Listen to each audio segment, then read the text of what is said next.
подземный парк, 236 машин, плюс 4 этажа торговли помещения.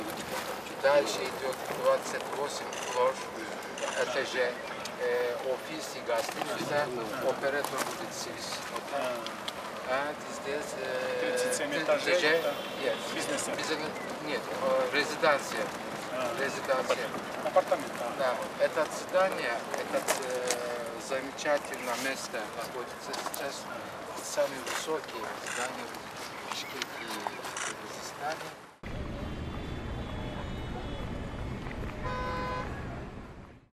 Саламатсыздарбы, урматтуу шаардыктар, кадырлуу калайык калк.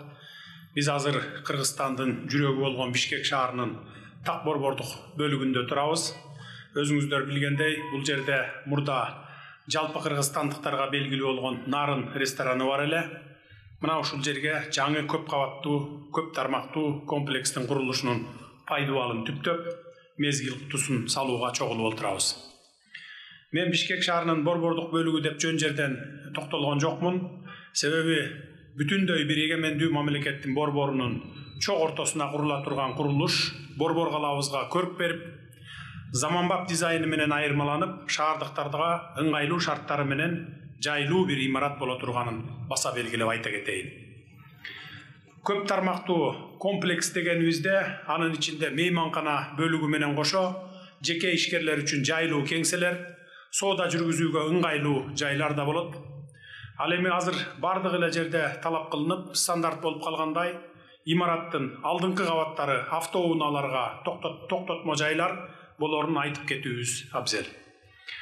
Шаардык бийлик өз чарбачылыгында мындай комплекстин көрүнүшүнө жер шартынын ылайыгына талдоо жүргүзүп, сейсмикалык туруктуулугуна чейин кеңешип кесип, имараттын курулушун колдоо боюнча бир чечимге келди деп ишенебиз.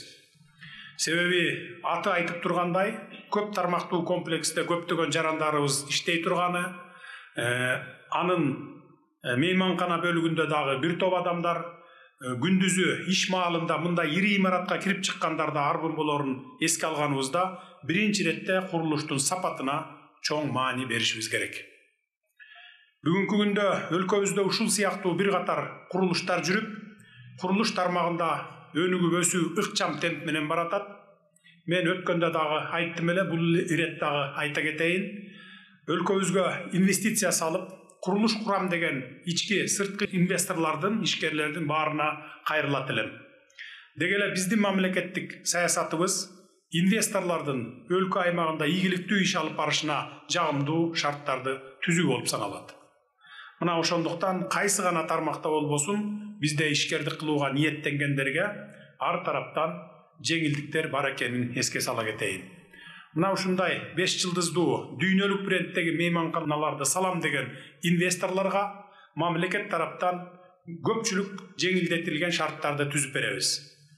Себеби мына ушул сыяктуу 5 жылдыздуу мейманкананы салуу үчүн эле мына ушул мейманканага 321 миллион доллардын тегерегинде акча каражат сарпталат экен.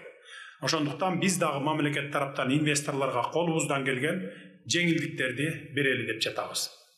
Эң башкысы бизде туруктуулук орноду, жарандарыбыз өлкөдө туруктуулук болмоюнча алга жылуу болбостугун абдан жакшы түшүнүп калышты. Эми урматтуу шаардыктар, пайдубалы түптөлүп жаткан имарат көп тармактуу комплекс биринчиден сиздерге кызмат кылган жайлардан болсун, сыймыгыбыз болгон Ордо калабызды кулпурткан, чет жерден келген меймандар сүйүп каттаган имарат жайга айлансын. Борбор шаарыбыз Бишкек ар тараптан өнүгө берсин.